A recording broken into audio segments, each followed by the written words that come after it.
장사하는 사람들의 마음, 그 마음을 본인이 장사를 해봐야지 아는 거고, 해보지 않은 상태에서 상상하면서 얘기하다 보면 그게 공감이 잘 안 되는 거야. 그런 차이 때문에 그런 걸 빨리 캐치를 해서 방식을 조금 바꾼다든가 신메뉴를 넣어준다든가 분기별로 뭔가 새로운 걸 해준다든가 하는 역할은 브랜드가 해야 될 역할인 거고, 영업 담당자의 역할은 매출이 계속해서 잘 나올 수 있는 상권에 이 브랜드를 그 다음부터 순서적으로 넣어주는 역할을 하는 게. 영업의 난이도가 조금 높은 케이스도 있겠지만 어느 정도 비교적 낮은 케이스도 있지 않나요? 브랜드가 탄력을 받았을 때 난이도가 굉장히 낮고, 처음에 시작하는 브랜드, 잘 알려지지 않은 브랜드 같은 경우는 난이도가 굉장히 높지. 청년다방 브랜드를 내가 맡아서 진행할 때 처음에 되게 어려웠었거든. 그러니까 매장이 1개, 2개 나갈 때 시간도 좀 되게 더디게 걸렸었고, 한 달에 3개, 5개 정도 쓸 때까지 그래도 한 거진 6개월 정도 이상은 걸렸던 것 같아.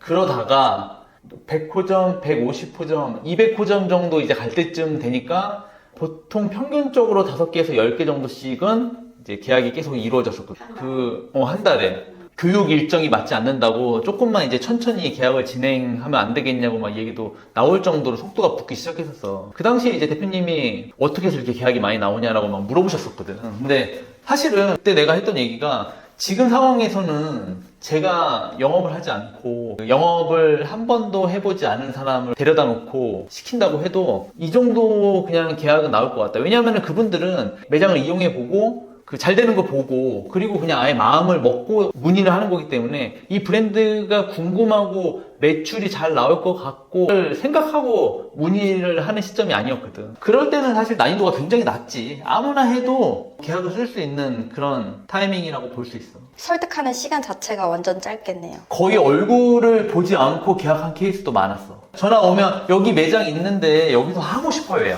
매장을 구해놨는데 이 자리에 청년다방 하고 싶어요. 그러면은 처음에 전화 받자마자 잠깐만요, 주소 먼저 보내주시면 이점이 가능한지 불가한지부터 안내 드릴게요.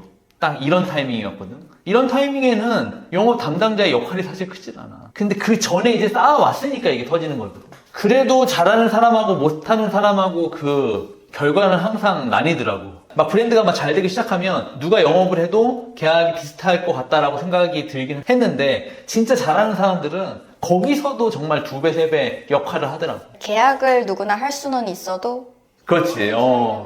건수 차이가 있더라는 거지. 잘하는 사람들은 정말 뭐가 달라. 그러니까 내가 봤을 때는 그게 타고난 센스가 좀 있는 것 같아.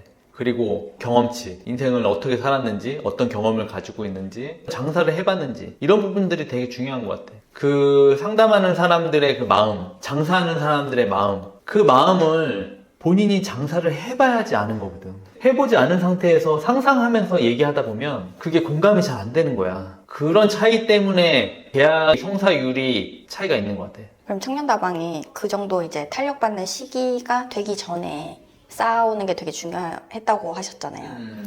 이 쌓아가는 동안에는 사실 전략이 좀 달라지지 않나요? 처음에는 전략이 완전 달랐지. 처음에 내가 맡을 때 그때 영업하는 담당자가 되게 어려워하고 있었어. 처음에는 청년다방 먼저 했던 게 아니었고, 청년다방은 영업 담당자들이 있었기 때문에 은하수 식당을 먼저 진행했었거든. 6개월 동안의 계약이 한 20 몇 개가 동시에 이제 나오고 대학교 상권에 막 들어가면서 매출이 나오다 보니까 이제 전체 브랜드를 맡게 되면서 청년다방을 시작하게 된 케이스였거든. 그때 영업 담당자한테 어떤 어려운 점이 있는지를 물어보니까 창업자들의 그 자본이 보통 1억에서 1억 5천 가지고 접근하던 시기였거든. 근데 매장을 구하는 데만 해도 보통 5천에서 1억 정도는 들어가야 되고, 그 다음에 청년다방이 그 당시에 15평 기준으로 해서 1억 1천 정도의 금액이 들어갔기 때문에 못해도 2억 이상의 창업 자금이 필요한 상황이었는데, 1억에서 1억 5천 정도 가지고 매장을 알아보면서 창업하려고 하니까 자리 찾기도 쉽지 않고, 막상 보증금 3천에 월세 200 정도 되는 자리를 찾았다 하더라도 과연 거기서 브랜드의 인지도가 없는 상태에서 매출이 나올지에 대해서도 의문이었고, 근데 그 당시에는 사실 좋은 자리에 들어가서 매출이 나와야 되는 시기였거든. 그러다 보니까 이게 맞지 않으니까 개설이 계속 미뤄지고, 영업 담당자도 자신이 없다 보니까 이 자리는 조금 어려울 것 같다고 하면서 이제 계속 거절을 하고 안 된다고. 그러면서 이제 계약이 안 나오고 하면서 조금씩 2달에 계약이 한 건 나오던 시기였거든. 그 당시에는 누가 영업을 맡는다고 하더라도 어려운 시기였어. 근데 내가 했던 전략은 뭐였냐면, 매장을 5천 안에서 무조건 찾아야 되고, 자리는 좋아야 되고, 매출은 나와야 되기 때문에 신도시 위주로 들어갔어. 신도시의 대로변에 눈에 잘 띄는 자리. 그래야 어쨌든 점심이든 저녁이든 줄 서거나 기다리는 사람들이 있을 때 차로 이제 왔다 갔다 하면서 저기 뭐 떡볶이집인데 줄 서 있어? 이런 거 좀 보여줘야 됐으니까. 그래야 그 다음으로 또 이어질 수 있었으니까. 그래서 그런 위주로, 신도시 위주로 보증금 5천에 월세 300 정도 되는 매장을 찾기 시작했던 거지. 그래서 창업 문의가 들어오면 지금 금액에서는 여기 들어가셔야 됩니다 하면서 그쪽으로 자꾸 유도를 했던 거야. 그래서 이제 매장이 생겼는데, 그게 그 청년다방 브랜드가 분식 떡볶이니까 매일 먹어도 이제 질리지 않는 그런 특징을 가지고 있는 브랜드였어. 그래서 주거 상권에 들어갔을 때 매출이 금방 꺾이지 않고 계속해서 성장하는 그림을 그려줬었거든. 이게 좀 잘 맞았던 것 같아. 그러면서 아파트 상권에 매장이 잘 된다는 것 때문에 빨리 늘어날 수 있었던 것 같아. 만약에 뭐 중심 상권이라든가 대학교 상권이라든가 자리 좋은 자리에서만 매출이 나오는 상황이었으면 5천만 원 가지고 매장을 찾는 건 사실 어렵거든. 권리금 5천만 원 하는 자리도 잘 찾기 어려우니까. 그래서 전략하고 브랜드하고 잘 맞아 떨어졌다? 그래서 초반에는 사실 어떤 식으로 매장을 찾아서 어떤 상권에 들어갈 건지 이런 잘못 들어가는 순간 브랜드 망가지는 건 사실 한순간이거든. 근데 잘 들어갔다고 하더라도 이제 이게 계속 영속성을 가지고 매출이 좀 지속적으로 발생하는 것도 좀 어렵잖아요. 그렇지. 그건 이제 브랜드의 역할인 거지. 브랜드가 처음에는 매출이 잘 나왔는데 6개월 정도 지났을 때 매출이 점점 꺾이기 시작했어. 주거상권이라고 하면 방문하는 사람들이 거의 비슷하거든. 그 아파트 단지 내에 5,000세대든 10,000세대든 그 거주하는 사람들이 방문하는 거기 때문에 6개월 정도 지나서 매출이 점점 줄어든다고 하면 그 브랜드에 새로운 거를 좀 더 넣어줘야 되고 변화를 줘야 되는 부분들이 필요한 거거든. 그러니까 그런 걸 빨리 캐치를 해서 방식을 조금 바꾼다든가 신메뉴를 넣어준다든가 분기별로 뭔가 새로운 거를 해준다든가 하는 역할은 브랜드가 해야 될 역할인 거고, 영업 담당자의 역할은 매출이 계속해서 잘 나올 수 있는 상권에 이 브랜드를 그 다음부터 계속 순차적으로 넣어주는 역할을 하는 게 영업 담당자의 역할이라고 할 수 있지. 그게 잘 맞아 떨어졌다고 할 수 있을 것 같아. 프랜차이즈 영업을 오랫동안 해오셨잖아요. 그동안 겪었던 어려움이나 뭐 난관도 많았을 것 같은데 어떤 게 있으셨나요? 영업하면서 가장 어려웠던 부분, 뭐, 계약이 나오지 않을 때에 영업하는 사람들은 항상 힘들거든. 근데 그것보다 더 힘들었을 때는 계약을 하고 있으면서 이 계약이 맞나라는 생각이 들 때, 그때 가장 힘들었던 것 같아. 유행성 브랜드를 할 때. 그 브랜드를 특정하기는 좀 그렇고, 어쨌든 그 당시에 와플이 굉장히 유행했을 때가 있었어. 단기간에 한 3년 정도 기간 안에 몇백 개 나갔던 적이 있었거든. 그때는 영업 담당자는 아니었고 점포 개발 담당자였지. 그 상권에, 그 브랜드에 맞는 자리를 찾는 역할을 했던 때가 있었거든. 거의 한 15, 16년 전?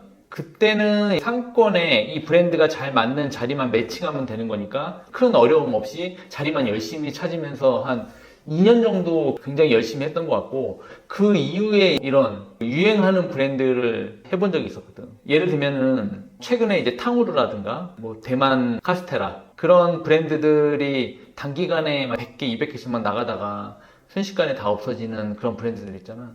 그런 브랜드들을 맡아서 해봤는데, 물론 그 브랜드의 영속성이 어느 정도까지 될지는 잘 모르지. 나도 확정할 수 없지. 근데 하면서도 이거 한 3개월, 6개월 지나면 계속 매출이 유지되기 어려운 아이템인 것 같다라는, 나도 모르게 그런 생각은 가지고 있었거든.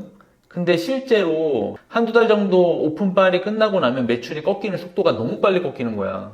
그래서 중간에 이거는 내가 계속 하기는 어렵겠다라는 생각이 들더라고. 실제 창업자들하고 만나서 대화를 나누다 보면 그런 질문들을 굉장히 많이 하거든. 혹시 유행하는 거 아닐까요? 이거 오픈해서 돈 잘 번다고는 하는데 실제로 이게 얼마 동안 될까요? 하면 거짓말을 해야 되는 거야. 이제 어느 정도 이제 시간이 좀 지나면 이제 알게 되잖아. 그러니까 그걸 거짓말 해야 되는 건데, 그건 진짜 어렵더라고. 그 이후부터는 유행하는 브랜드라든가 이걸 내가 했을 때 금방 꺾일 것 같은 브랜드 같은 경우는 아예 시작부터 영업하지 않고 있거든. 물론 어떤 게 꺾이고 어떤 게 유행이 될지 모르지. 근데 모르지만 내가 생각할 때 이거는 꺾일 것 같고 이건 유행일 것 같고 라는 판단이 들면 나는 영업을 맡아서 하질 않아. 온전히 창업자를 만났을 때 그 마음이 전해져서 계약으로 성사가 잘 안 되는 것 같아. 또 하나는 브랜드가 시작하자마자 사람들이 몰리는 케이스는 많지 않거든. 그러다 보니까 3개, 4개 이렇게 가다 보면 안 되는 매장들이 하나씩 생기거든 또. 이 전략으로 굉장히 잘 됐어. 그래서 이쪽에 들어가도 잘 될 것 같아. 해서 2호점, 3호점, 4호점까지만 잘 되다가 어떤 한 케이스에 딱 들어갔을 때 매출이 갑자기 안 나와. 그런 케이스들이 생기거든. 근데 이제 창업자들을 딱 만났는데 그 매장에 대해서 물어보는 거야. 처음에 같이 만나서 미팅했던 매장이 굉장히 잘 돼서 이제 여기저기 이제 매장이 몇 개 안 돼서 가봤는데 그 매장에는 분위기가 좀 다르더라 라고 했을 때 거기 매장에는 어떤 케이스 때문에 실제로 잘 나오지 않는 부분이 지금은 있어요 라고 이제 얘기를 솔직하게 해서 그런 상권, 그 케이스에 안 들어가고 다른 케이스로 유도할 때도 있긴 한데 어쨌든 그런 얘기를 할 때 좀 난감해. 예비 창업자분이 같은 케이스를 겪을 수도 있게 되는 걸 정확하게 내가 거기 매장 같은 케이스는 없을 겁니다라고 자신 있게 얘기할 수 없잖아. 그럴 때가 조금, 그리고 매장이 한 개 있을 때, 한 개 매장이 엄청 잘 될 때 그때 가맹 사업을 막 준비해서 시작하는 케이스도 있거든.